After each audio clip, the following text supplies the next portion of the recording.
বিরতির পর স্বাগত। দুর্গা উৎসবের প্রাক মুহূর্তে কোনোভাবেই যেন নেশার রমরমা না থাকে, তাই ইতিমধ্যেই পুলিশের অভিযান শুরু হয়ে গেছে। গতকাল গোপন খবরের ভিত্তিতে পশ্চিম ত্রিপুরা জেলা পুলিশ সুপারের নেতৃত্বে পূর্ব থানার অন্তর্গত আড়ালিয়া এলাকায় এক বাড়িতে অভিযান চালায় এবং সেই অভিযান চালিয়ে অবৈধ মদ উদ্ধার করে পূর্ব থানার পুলিশ। আটক করা হয় এক ব্যক্তিকে। এ বিষয়ে বিস্তারিত তুলে ধরেন পশ্চিম ত্রিপুরা জেলার পুলিশ সুপার কিরণ কুমারকে। সাথে ছিলেন পূর্ব থানার ওসি রানা চ্যাটার্জি। কি বলছেন, অভিযানকালে কি কি সংগ্রহ হয়েছে, বিস্তারিত শোনাচ্ছি।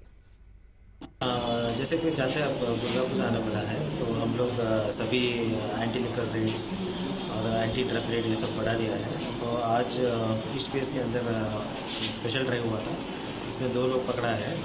एक विष्णु ऋषिदास है इसका नाम, और एक और गोस्वामी है।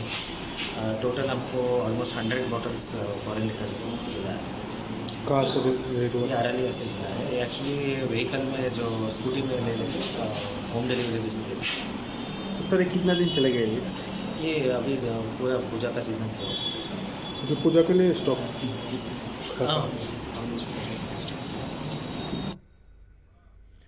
দুর্গা উৎসব উপলক্ষে বিভিন্ন জায়গায় তল্লাশি অভিযান শুরু হয়ে গেছে। রাজ্যে আইন শৃঙ্খলা স্বাভাবিক রাখতে, অন্যদিকে অবৈধ ব্যবসা বাণিজ্য রুখতেই এই ধরনের অভিযান আগামী দিনেও জারি থাকবে বলে জানাচ্ছে পুলিশ আধিকারিক। পশ্চিম ত্রিপুরা জেলা পুলিশ সুপারের নেতৃত্বে এই অভিযান, যেখানে বিপুল পরিমাণে বিলেতি মদ উদ্ধার হয়।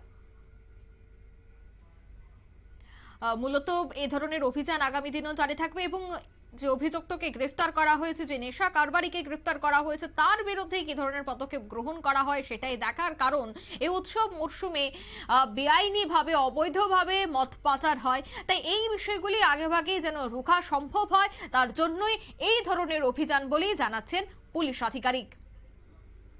নিয়ে নিচ্ছে এই মুহূর্তে ছোট্ট একটি বিজ্ঞাপন বিরতি, সঙ্গে থাকুন।